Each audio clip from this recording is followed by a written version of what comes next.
कमसेकम 15 फिटको डिस्टेन्समा बोट to row plant to plant भन्छ। एउटा बोटदेखि अर्को बोटको दूरत्व त्यति हुनुपर्छ र त्यो बिचको जमिनमा हुनु त त्यसले 8 वर्षदेखि मात्रै 8-10 वर्षदेखि मात्रै त्यसले प्रडक्सन दिनु सक्छ।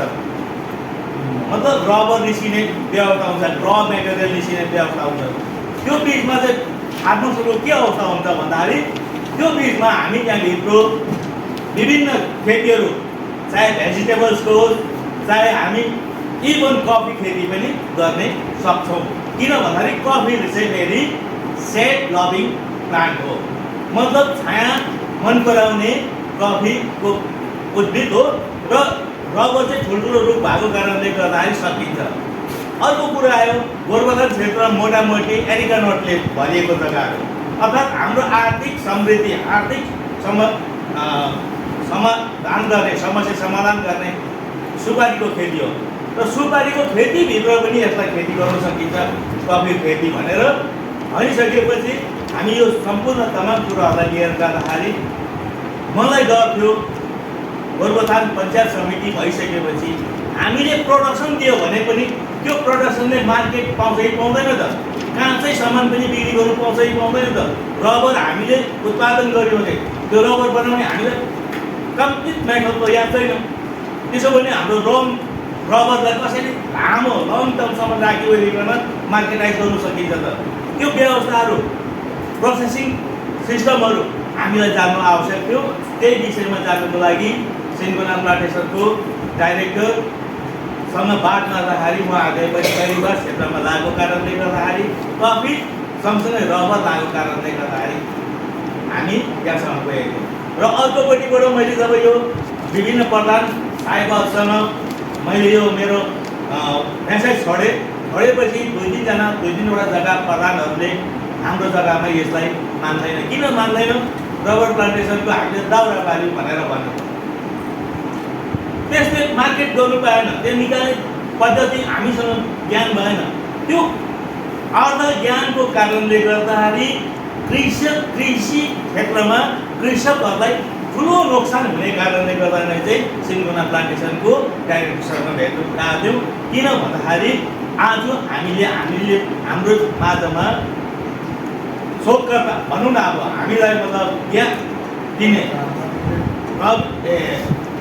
रबर प्लान्टेसनको विषयमा जानकारी लिने त्यो विषयमा पनि आइसक्नु भएको छ। त्योभन्दा अगाडि हामीले लिनुपर्छ भन्ने हिसाबले हामीले गरेका छौँ र यस कारणले गर्दाखेरि तपाईँहरूको महत्त्वपूर्ण समय दिएर जुन हामी पञ्चायत व्यवस्थाभित्र आएर फार्मर्स एवं जनप्रतिनिधिको नेतृत्व गर्ने व्यक्तित्वहरू भएको कारणले गर्दा हाम्रो क्षेत्र अब हाम्रो गाउँ आफै बनाऊ भन्ने हाम्रो सोचलाई सही सफलतापूर्वक लानु हो भने यहाँनिर साँच्चै नै प्रत्येक व्यक्तिको आर्थिक अवस्थालाई समृद्धि ल्याउनु हो भने तपाईँ हामी तयार हुनुपर्ने समय भएको त्यो विचार भएर हामी उठेर जितेको कारणले गर्दाखेरि हाम्रो जिम्मेवारी हुन्छ। अन्त जसकोमा चाहिँ 1 बिघादेखि माथि ल्यान्ड छ तिनीहरूले अप्लाई गरेर तपाईँले यो पाउनु सक्नुहुन्छ। अन्त तपाईँको यो सिक्किङ यहीँनिर डिडिओ अफिसमै आइपुग्छ।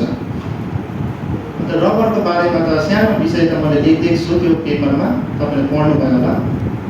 अन्त भन्नु चाहिँ छ भने चाहिँ रबर तपाईँको चाहिँ अरू सागसब्जीहरू जस्तो होइन, यो तपाईँलाई एउटा इन्भेस्टमेन्ट जस्तो हो।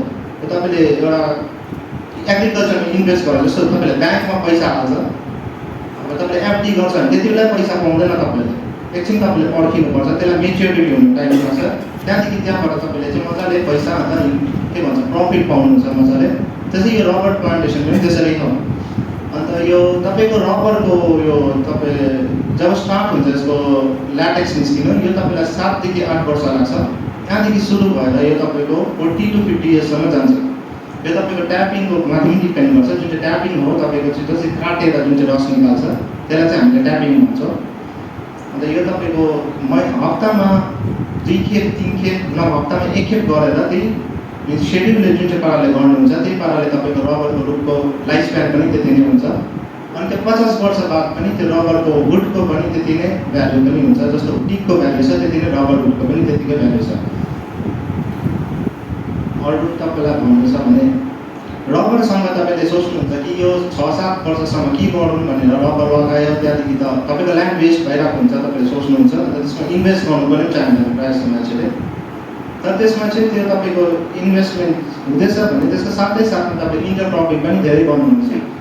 जस्तो कि तपाईँले यहाँ हर्टिकल्चरबाटै तपाईँले बनाना पाउनुहुन्छ। बनाना चाहिँ भेरी सुटेबल क्रप हो रबरसँग इन्टरक्रपिङ गर्नुको लागि। फर 3 to 4 इयर्स तपाईँले इनिसियली मजाले तपाईँले इन्टरक्रप गरेर बनानासँगै रबर पनि लगाउनुहुन्छ। अन्त त्यो रबरको साथसाथमा त्यो बनानाको साथसाथमा तपाईँले अरू पपाया भयो, कफी सबसे बेस्ट जस्तो भन्नुभयो। जस्तो कि कफी चाहिँ सेड लभिङ प्लान्ट हो, त्यो चाहिँ रबरसँग सबसे दामी सिङ्क्रोनाइज हुन्छ। दुइटै सँगै मजाले तपाईँले दुइटैको प्लान्टेसनले तपाईँकोबाट राम्रै इन्कम पनि आउँछ। अनि धेरै अरू सब्जीहरू पनि छ, जस्तो कि जसले बिन्सहरू छ, जुन चाहिँ लेगिङ क्रप्स भन्छ हामीले, त्यो युज गऱ्यो भने तपाईँलाई सोइलको नाइट्रोजन पनि फिक्स हुन्छ, तपाईँलाई नाइट्रोजन एक्स्ट्रा हाल्नु पर्दैन। अन्त त्यो त्यसकै ड्राई मेटेरियललाई तपाईँले मल्चिङ एज अ मल्चिङ पनि युज गर्नु सक्नुहुन्छ। अरू त धेरै क्रपहरू छ, यहाँनिर सुपारी छ, पाइनएप्पल छ, अरू ट्युबर क्रप्सहरू पनि युज गर्छ हामीले। Rubber it's a good product जो मतलब जिसका यूज़ और डिमांड कभी कम नहीं होने वाला है, क्योंकि जो हम कुछ मतलब अभी जो कुछ भी हो रहा है ना ट्रांसपोर्टेशन के हिसाब से, और जो कुछ भी हो रहा है मतलब दिन ब दिन इसका डिमांड बढ़ेगा, कमेगा नहीं, ठीक है। और हम लोग बहुत ज़्यादा प्लास्टिक के ऊपर डिपेंडेंट हो जा रहे हैं। इस रबर को प्रमोट करना भी बहुत ज़्यादा ज़रूरी है।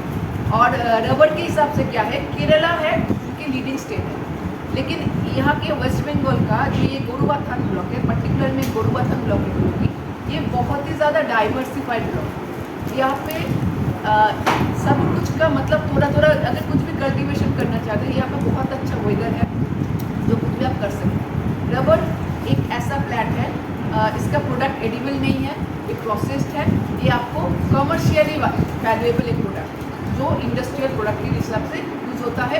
और अगर आप इसमें इन्वेस्ट करेंगे तो आपको थोड़ा सा कुछ इनोवेटिव में कुछ आपको इन्वेस्ट करने की। तो पहली बात ये है, सब कुछ ये एक्चुअली ये प्लांट है, आपको लैंड चाहिए, सबके पास लैंड अवेलेबल है ना, क्योंकि एक्चुअली मैं यहाँ पे आगे थोड़ा कुछ देखती हूँ, मतलब स्लोपिंग होता है कुछ मतलब लैंड का बहुत इशू होता है आपके पास वन स्टेट में, क्योंकि यहाँ पे आप लोगों ने सुना कि 15 फीट का डिस्टेंस मेंटेन करना पड़ता है, तो आपको लैंड का बहुत ज़्यादा ज़रूरत है, क्योंकि ये एकदम क्लोज प्लेसिंग करने वाला प्लांट्स नहीं है कि आपको थोड़ा सा लैंड से भी आप हो जाएगा। और अगर आप इंडस्ट्रियली अगर करना चाहते हैं, मतलब कॉमर्शियल अगर करना चाहते हैं, आपको 1-2 प्लांट से नहीं, थोड़ा मतलब पूरा एक प्लांटेशन रेडी करना पड़ेगा। तो उसके हिसाब से आप लोग अगर नया स्टार्टअप कर रहे हैं तो पहले अगर प्लानिंग कर लीजिए हमको क्या करना है, कैसे करना है, ठीक है। क्योंकि ये एक प्रोडक्ट है, जैसे कि मान लीजिए हम वेजिटेबल्स कर रहे हैं, हम कॉफ़ी कर रहे हैं, या फिर आप कार्डामम कर रहे हैं, आपका प्रोसेसिंग यूनिट का बारे में सोचना पड़ता है, क्योंकि ये प्रोसेस प्रोडक्ट। हाँ, तो रबर का भी है, आप अगर कहीं पे अगर सेटअप कर रहे हैं तो पहले मान लीजिए वहाँ पे साइड में प्रोसेसिंग यूनिट तो नकली रखता है ना, हाँ, क्योंकि आपको वो रबर जो होता है एक लैटेक्स होता है, वो प्लांट से मिलता है, तो उसको आप ऐसे लैटेक्स के हिसाब से नहीं सेल कर सकते, उसको शीट बना के फिर आपको सेल कराना। तो उसके लिए आपको क्या है, जगह आपको ऐसा site selection is the most important part, ठीक है। आपको लैंड अच्छे से अवेलेबल होना चाहिए जहाँ पे आप थोड़ा सा साइड में एक प्रोसेसिंग का यूनिट कर सकते हैं। ऐसा मतलब आप तो लोग लगाएंगे, लेबर लगाएंगे ऑब्वियसली, लेकिन आपको खुद का भी उसमें नॉलेज होना चाहिए। जैसे कि नॉर्मली क्या है, हम जो प्लांट होता है, ये रबर क्या होता है, मेनली क्या होता है, लैटेक्स होता है, जो प्लांट से बर्ड से एक्सट्रैक्ट होता है। 6 से 7 साल बाद जब प्लांट्स का एज होता है तब उसका मतलब लैटेक्स हम लोग काम में लगाते हैं। तो सबसे पहले स्टार्टिंग फ्रॉम द सीडलिंग में आपको बर्डेड प्लांट देते हैं, क्लोनिंग प्लांट्स देते हैं। तो सीडलिंग का आपको फिक्र करने की ज़रूरत नहीं है, क्योंकि वो रबर बोर्ड से आपको मिल जाएगा। तो फर्स्ट ऑफ ऑल क्या है, लैब प्रिपरेशन, ये मतलब आपका सभी क्या करते हैं ना, तो पिच मेकिंग में उतना ज़्यादा फोकस नहीं करते हैं, क्योंकि थोड़ा सा वो प्लांट्स देखते हैं कितना होता है, इतना हाइट का होता है, तो उसके लिए इतना फीट का गड्ढा क्यों करें, आपको सबको लगता है। लेकिन वैसी बात नहीं है, जैसे कि हम लोग ह्यूमन्स होते हैं, बहुत अर्ली स्टेज को केयर चाहिए होता है, प्लांट्स भी ऐसा है कि उन लोग को अर्ली स्टेज से ही बहुत ज़्यादा केयर चाहिए होता है।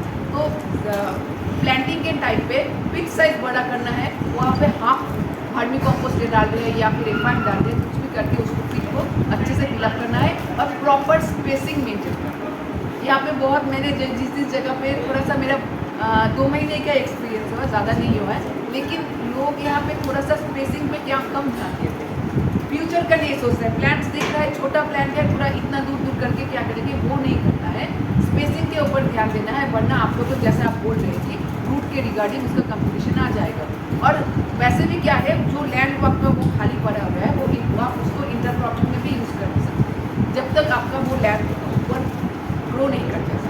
6-7 साल के बाद जब प्लांट्स बहुत ज़्यादा ग्रो करेंगे, वहाँ पे शेड हो जाएगा, तो आप जैसे कि अदरक कर सकते हैं, जो टर्मरिक कर सकते हैं, जो थोड़ी शेडी प्लांट्स होता है ना, जो उसको शेड चाहिए होता है, इंटरक्रॉपिंग के हिसाब से आप वो कर सकते हैं ना।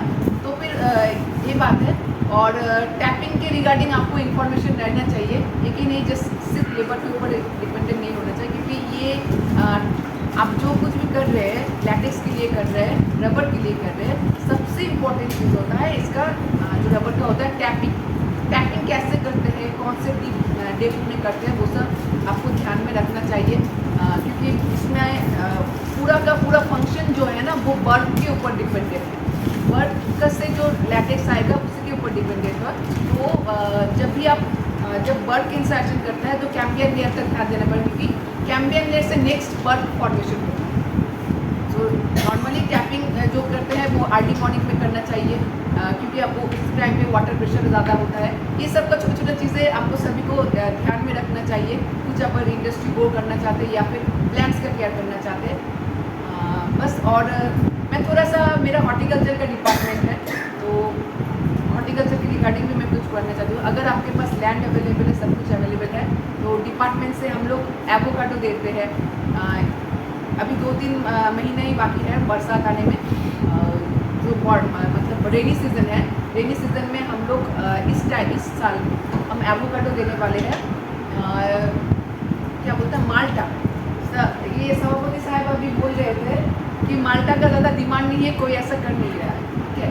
अब सब कुछ मैंडेरिन की तरफ सब कुछ झुका हो रहा है। तो मैं यही बोलना चाहूँगी, थिंक इनोवेटिव। मैंडेरिन सभी के पास है, आपके पास क्या ऐसा अलग होगा जो आप मार्केट में सेल करके आप खुद से दूसरों से ज़्यादा आप इनकम कर पाएंगे। तो माल्टा एक ऐसा प्रोडक्ट है, अभी इसका डिमांड बहुत ज़्यादा बढ़ रहा है, तो हम माल्टा भी दे रहे हैं। और एवोकाडो की रिगार्डिंग में बोलूँगा, इसका प्राइस बहुत हाई है, मैं खुद खरीद नहीं पाती हूँ, ठीक है। बाज़ार में जाती हूँ, इसका 1000 रुपीज़ किलो ऑलमोस्ट एवोकाडो का प्राइस है।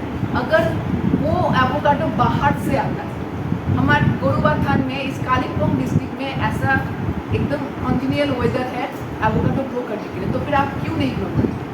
हाँ, डिपार्टमेंट से आप लोग क्यों नहीं ग्रो करते? क्योंकि आपको सैपलिंग्स कहाँ से मिलेगा, सीडलिंग कहाँ से मिलेगा, ये आपको पता नहीं होता, ठीक है। तो हम लोग क्वालिटी से आप लोगों को सप्लाई करेंगे। मैं बोलूँगी थोड़ा सा प्लानिंग करिए, रबर भी करिए, और साइड बाय साइड आपके पास लैंड भी है, थोड़ा कुछ इनोवेटिव जो है एवोकाडो है, फिर मान लीजिए बनाना, टिश्यू बनाना दे रहे हैं, टिश्यू बनाना, उसके ऊपर भी आप लोग काम कीजिए। हम लोग का डिपार्टमेंट से फॉर्म मिलता है, वो फॉर्म फिलअप करने से कुछ लैंड डॉक्यूमेंट, आधार कार्ड का डॉक्यूमेंट, ये सैपलिंग्स जो नेक्स्ट जून जुलाई महीने से हम लोग डिस्ट्रीब्यूशन स्टार्ट करेंगे। आप फॉर्म फिलअप करिए, और फॉर्म का मतलब वीडियो ऑफिस में जमा करने से वो तो दे देंगे ना लोगों को, जीपी से वीडियो से आता है। हाँ, तो जीपी से सब फॉर्म करें, क्योंकि बहुत टाइम ज़्यादा नहीं है, 2 महीना ही है। एवोकाडो है, और यहाँ पे स्ट्रॉबेरी बहुत अच्छा ग्रो है, स्ट्रॉबेरी अच्छा ग्रो है, उससे स्ट्रॉबेरी के लिए स्ट्रॉबेरी बहुत अच्छा ग्रो है। यहाँ पे कलर बहुत अच्छा डेवलप हो रहा है। कुछ अलग अलग जो क्रॉप है उसके लिए आप लोग इंटरेस्टेड हुई, और अलग अलग बहुत सारा स्कीम है, जैसे कि मान लीजिए हमारा पॉली हाउस का स्कीम है, DYOT का पॉली हाउस है। आप जैसे कि आप लोग मान लीजिए आप लोग कल्टीवेशन के साथ रिलेटेड है, तो पॉली हाउस ऐसा एक हमारा स्कीम नहीं है, ये इनपुट होता है, मतलब शेड नेट देते हैं, क्लैडिंग मटेरियल सब कुछ देते हैं। इसके रिगार्डिंग जो घर होता है वो प्रोटेक्टेड कल्टीवेशन के लिए बहुत सारा यूज़ होता है। GST गवर्नमेंट का एक नॉर्म्स है, वो हम कुछ नहीं कर सकते, जिसमें 9% स्टेट GST और 9% सेंट्रल जीएसटी, सीजीएसटी और एचजीएसटी मिला के 18% जीएसटी, जिसका टोटल बनता है 3,500 रुपया। वो 3,500 फार्मर को पे करना पड़ेगा, फार्मर शेयर। बाकी 100% जो शेयर है वो हमारा डिपार्टमेंट बियर करेगा। मतलब करीब आपको 32 से 35,000 का मटेरियल मिलेगा, पूरा इरिगेशन सेटअप मिलेगा, जो आप सिर्फ रबर प्लांटेशन में नहीं, जैसे मैडम ने आप लोगों को कुछ सब्जी का भी दिया, तो उस सीड में भी आप लोग कैबेज, कोई भी वेजिटेबल में भी आप वो ड्रिप इरिगेशन सेटअप लगा सकते हैं। और ये प्लास्टिक पीवीसी अच्छा क्वालिटी का है, क्योंकि कुछ लोग मैं ऑलरेडी अप्लाई किया है, और आप लोग ऐसे इतना लोगों के साथ हमेशा तो मीटिंग नहीं होता है, तो इसलिए मैंने सोचा ये मौका है, इसलिए मैं भी आया ताकि आप लोगों को ये जानकारी दे पाऊँ, क्योंकि आप लोगों से फिर पूरा जीपी में फैलेगा। तो ये बहुत ही अच्छी क्वालिटी का है। इसके ऊपर अगर वो कंपनी वाले ट्रक चला के भी दिखाया तो तब भी टूटता नहीं। तो ये आप रख भी सकते हैं, अपने घर में रख भी सकते हैं। कि ये आपका मान के चलिए एक फीट जो पीस होगा, टोटल आपको मटेरियल देखिए, पीवीसी जो पाइप होता है ब्लैक कलर का, वो करीब 20 फीट एक पाइप का जो लेंथ होगा, वैसे आपको 18 पाइप मिलेगा, 18 नंबर ऑफ। उसके बाद आपका जो ड्रिप इरिगेशन सेटअप आप मान के चलिए ये पेड़ है, इसके चारों ओर से जो एक कॉयल टाइप का वो देगा, वो भी करीब 500 मीटर से 1 किलोमीटर तक लेंथ वो रोल पे देगा, हालांकि वो भी मिलेगा साथ में। उसके साथ उसके एक्सेसरी जितना भी चीज़ है इंक्लूडिंग इंस्टॉलेशन, आपको सिर्फ 3,500 रुपया आपके तरफ से देना है, बाकी इंस्टॉलेशन भी फ्री। सब कुछ कलकत्ता या सिलीगुड़ी सब भी जैसे इधर बोल रहे थे कि चार्ज लेगा, टेपर जो भी आएगा चार्ज लेगा, यहाँ पर वैसा नहीं, पूरा फ्री ऑफ कॉस्ट आपको लोगों को वो आके एकदम इंस्टॉल कर देगा आपके घर में, आप जहाँ पर भी बोलेंगे। और ये सुविधा ये है क्योंकि हमारा ये हिल एरिया में ये स्पेशली ज़्यादा हेल्पफुल है, क्योंकि मान के चलिए हमारा ज़मीन नीचे है, हम लोग जैसे आप लोगों से स्पेस थोड़ा ऊपर है, तो इधर हम लोग क्या करते हैं, पहाड़ में एक जगह पे स्टोर करते हैं पानी, तो वहाँ पर एक तो सिर्फ वो बनाइए, टैप सिस्टम बनाइए, वहाँ पर जब आपको मन करे कि खेत में पानी देना है खोल दीजिए, फिर 1-2 घंटे बाद एक आइडिया लगा के 1-2 घंटे में मेरा मतलब फील्ड में माटो ठीक ठाक भीग रहा है, तो फिर आके बंद कर दिए, तो फिर आपको कोई लेबर कॉस्ट भी नहीं। तो ये बहुत ही हेल्पफुल है खास करके फार्मर के लिए, और ये सिर्फ रबर प्लांटेशन के लिए नहीं, ऑल क्रॉप के लिए ये लागू है, क्योंकि स्पेशली हॉर्टिकल्चरल क्रॉप के लिए ये बहुत ही इंपॉर्टेंट है, क्योंकि हॉर्टिकल्चरल क्रॉप जो है एक कैश क्रॉप ओरिएंटेड, मतलब ये बेचने से ही पैसा मिलता है। जैसे हमारा डिपार्टमेंट से उतना नहीं, आप धान ऐसा 1-2 उखाड़ के किसी को देंगे तो ऐसा मिलेगा नहीं, लेकिन कोई भी पत्ता गोभी या फूल गोभी 1-2 उठा के आप मार्केट में लेके जाएंगे तो तुरंत आपको मिलेगा। हाँ, हमारे डिपार्टमेंट में भी ऐसा कुछ है, जैसे भुट्टा हम देखते हैं, हम लोग जो इतना भुट्टा देते हैं, जैसे इस बार रिकॉर्ड इतना भुट्टा कभी आया नहीं। ये आप लोगों के रिक्वायरमेंट, थैंक्स टू सभापति साहब, इन्होंने थैंक्स टू हमारा कृषि कर्मा दत्त जी, इन्होंने बोला कि आप ज़्यादा मतलब एप्लीकेशन ज़्यादा डिमांड करिए, तो ज़्यादा मैंने चिट्ठी लिखा था, तो उस हिसाब से इस बार ज़्यादा आया। पहले जब आता था, शुरू में जब ज्वाइन किया था तो 1000 kg 800 kg आता था, ठीक है, लेकिन आप इस बार कितना आया टोटल 4,500 kg, तो मतलब 4 टाइम 5 टाइम ज़्यादा आया है। तो वो भी एक टाइप का कैश क्रॉप ही है, क्योंकि वो भी आप लोग हम देखते हैं, जब भी सिलीगुड़ी मेरा घर है, जब जाता हूँ मैं देखता हूँ रास्ते में कितना करके बेचता है लोग, है ना। तो उस क्रॉप में भी आप सभी जो भी कैश क्रॉप है, वेजिटेबल क्रॉप है, और जो भी प्लांटेशन क्रॉप है, सब में आप ये PTMC का यूज़ कर सकते हैं। ये बात सही भी है क्या, एक फार्मर्स को जितना जब इसका डेथ हो जाता है, जो अमाउंट देता है एग्रीकल्चर डिपार्टमेंट, वो हम लोग का नॉर्मल PNRD डिपार्टमेंट से 5 गुना ज़्यादा है, और वो जल्दी भी मिल जाता है। तो इसीलिए मैं सबको यही मैं अनुरोध करूँगा कि आप लोग काइंडली ये जो है, ये जो स्कीम है, ये और भी ठीक से बनाए। और साथ में तो हम लोग के साथ SDHO साहब है, ADS साहब है, रबर प्लांटेशन का जो ऑफिशियल्स है वो तो है ही टेक्निकल सपोर्ट के लिए। तो और जो बोला है वो 35-40 हज़ार का आपका जो सामान मिलेगा एग्रीकल्चर का, ओनली 3000, मतलब 10% देने के बाद जो सब्सिडी जो मिलता है 90% सब्सिडी में, तो सोच लीजिए सब्सिडी मिल रहा है 90%, तो 10% देने से पूरा सब्सिडी में मिल रहा है, इतना तो एक फार्मर दे ही सकता है। उतना ही और ज़्यादा हम तो एग्रीकल्चर से उतना ज़्यादा माहिर नहीं है, सो हम ज़्यादा बात नहीं करके थैंक यू। हामीले सरकारद्वारा दिइने सहुलियतहरू त पर्याप्त सरकारसँग लडेर होस्, मागेर होस्, चिच्याएर दङ्ग्याएर होस्, हामी ल्याउने चेष्टा गर्छौँ र अधिकारी साहबहरूलाईसँग कोसिस गरिरहेको हुन्छ। तर लिइसकेपछि फार्मर्सले त्यसले सही प्रयोग गरेको चाहिँ छैन, त्यसको सुपरभाइज आवश्यक छ। त्यसलाई हामीले कन्ट्रोलमा ल्याएन भने हाम्रोमा we don't have any changes, हाम्रोमा चेन्ज केही देख्नु पाउँदैन, परिवर्तन देख्नु पाउँदैन। हाम्रो अवस्था यस्तै आउँछ र त्यो अवस्थालाई परिवर्तन गर्नु भने विशेष गरिकन स्पेसल्ली जीवी प्रधान साहिबहरू हुनुहुन्छ, क्लस्टरका सिओ साहबहरू हुनुहुन्छ, हाम्रा एकदम सर नै पनि आइदिनु भएको छ। अधिकारीहरू त सुपरभाइज गर्नुको लागि जान्छ, इन्क्वायरी गर्नुको लागि जान्छ, अनि सरले भनिहाल्नुभयो कतिवटा त ढाँट दिनुपर्ने अवस्था छ, किनभने यहाँको आर्थिक अवस्थालाई हेरेर। र यसलाई चाहिँ साँच्चै नै साकार बनाउनु, सफल बनाउनु र जिटिएको सपनालाई पनि सफल बनाउनु हो भने तपाईँ हामीले पनि अलिकति फार्मर्सहरूलाई जागरुक सँगसँगै इन्क्वायरी पनि गरिकन मोटिभेट गर्नुको लागि, उहाँहरूलाई अझै बेसी जागरुक गराउनुको लागि काम गर्नुपर्छ भन्ने तपाईँहरूलाई अपिल गर्दै सभा